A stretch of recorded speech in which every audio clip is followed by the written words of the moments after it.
Crest white strips have designed a strip so revolutionary that you can use it and do just about anything. It seals better, it grips better, it molds better. You can even drink water with it on.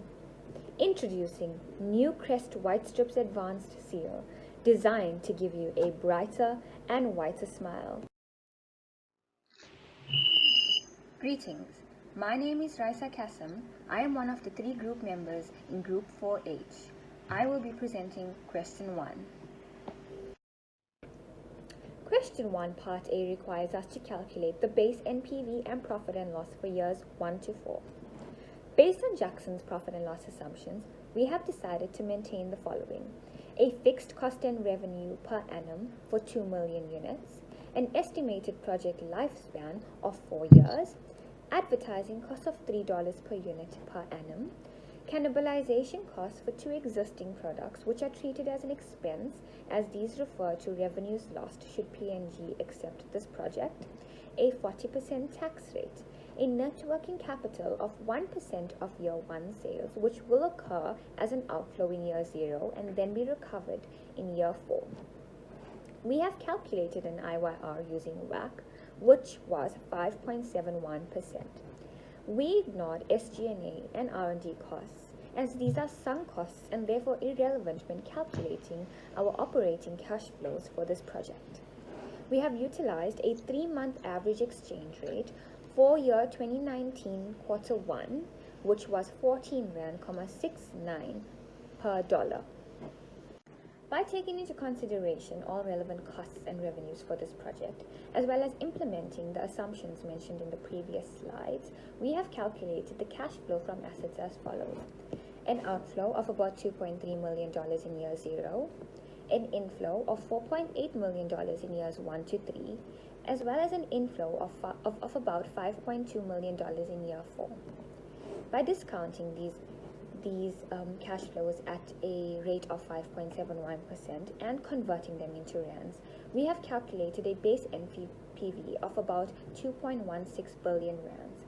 Since this NPV is positive, we can say that by accepting this project will be profitable for P&G.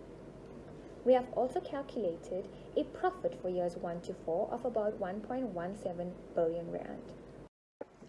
Question 1 Part B requires us to complete a break-even analysis. We have calculated and maintained the following assumptions.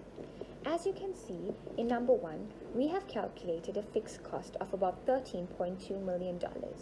We have then used a sale price of $22 per unit, which was given to us, as well as a variable cost of $12 per unit. We have then calculated an accounting break-even of 1,320,000 units. As long as P&G sales are above this, P&G will make a profit. By referring to the base assumption, P&G projects to sell 2 million units, hence a positive NPV. We then take a look at it from a financial perspective, and therefore we have calculated the present value break-even, which was 1,324,000 units. P&G will need to sell this in order to achieve a 0 NPV. Greetings to the FINA321 community. My name is Thobani Msomi. The following slide contains an outline of the various business scenarios provided by P&G for us to analyze.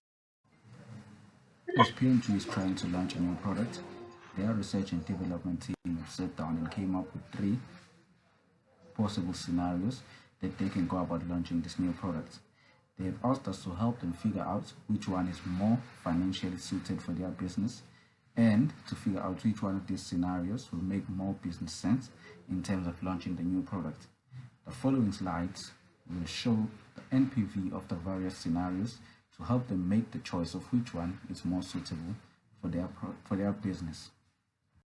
For scenario 1, P&G wanted to increase their target markets, so they decided to invest more in their marketing strategies as they wanted to increase their marketing budget to 10 million in year 1. They expected that this strategy will increase the unit sales by 150,000 in year 1 and 50,000 for years 2, 3, and 4. This strategy resulted in a positive NPV. For scenario 2, P&G believe that by improving their product quality, they will attract more customers and increase their profits. They decided to purchase new machinery worth $1,500,000. They knew that with this strategy, they would have to pick one of two options. The first one would have been to increase the selling price to $23, which will help improve the sales unit to $2,600,000. This option resulted in a positive NPV of over $250 million. The second option would have been to increase the selling price by $2 to $24 and improve the unit sales to $2,300,000. This scenario or this option resulted in a much higher NPV of over 266 million rands. For scenario 3, the P&G team came to the conclusion that they can launch the new product in two different options. The first would be to launch it as a replacement to the already existing product line. This strategy resulted in a negative NPV, meaning the cost of this sort of launch outweighs the benefit. For scenario 3, option 2, the P&G team believed that they needed to position the new product as a unique product and not as a replacement for the already existing product. They also believed that through this, they would not require as much advertising, and the purpose of this strategy was to try and control or limit the cannibalization cost and find a way for the two products, the new one and the already existing one, to coexist together in the same market. This strategy resulted in a positive NPV. In conclusion to the scenario analysis, we can conclude that most of these scenarios provide us with positive NPVs except for scenario 3 option 1, which led to a negative NPV. This means that all but one of the scenarios provide P&G with more benefit than cost, but we can't employ all the scenarios. We have to choose one with the highest NPV. So as Group 4H, we strongly advise P&G to go with scenario 2 option 2, as it resulted in the highest NPV and it makes more financial sense for the business to pursue this scenario. Greetings to the FINA321 community. I am Ezile Mabali and I will be presenting question 3, which has various questions. The first question is, does the project pay out? Based on the NPV that allows us to calculate expected net monetary gains or loss from a project by bringing in all the expected cash flows. From the 3 different scenarios we calculated NPVs, the highest positive NPV was 266,410,239 rands 71 cent, which deems that the organization is financially stable to pursue the project, even though we did not take into consideration the technical risks and maintenance costs that will occur in the future. Moving on to product development risks. The first risk is the risk of delays and economic costs because of the belief that high employment of resources will improve performance of the project. In actual fact, the efficiency and output declines managers' capacity if it is being stretched across.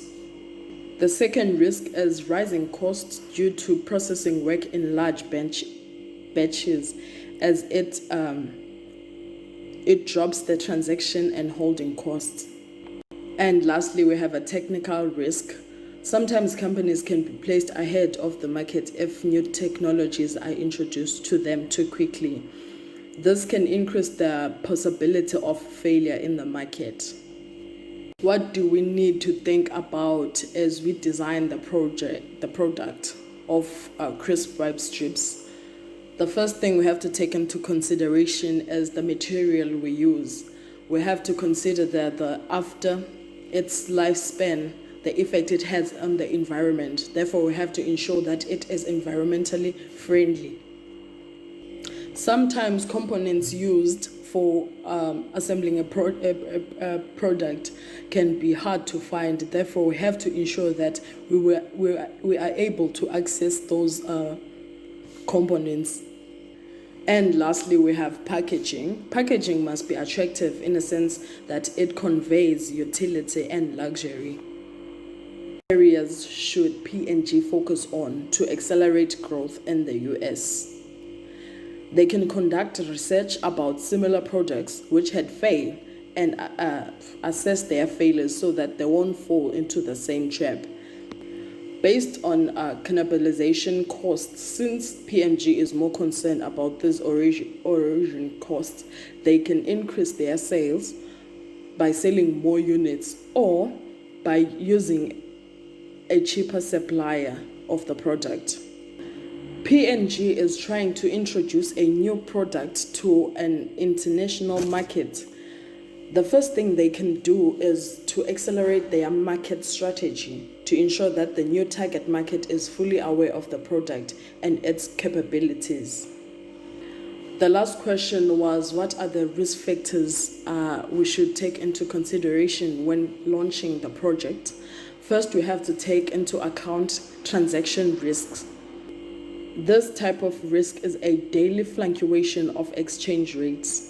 Secondly, we have economic risk, which is if P&G South Africa exports some of the new products to the US, some of the revenues from the product launch will be received from the US.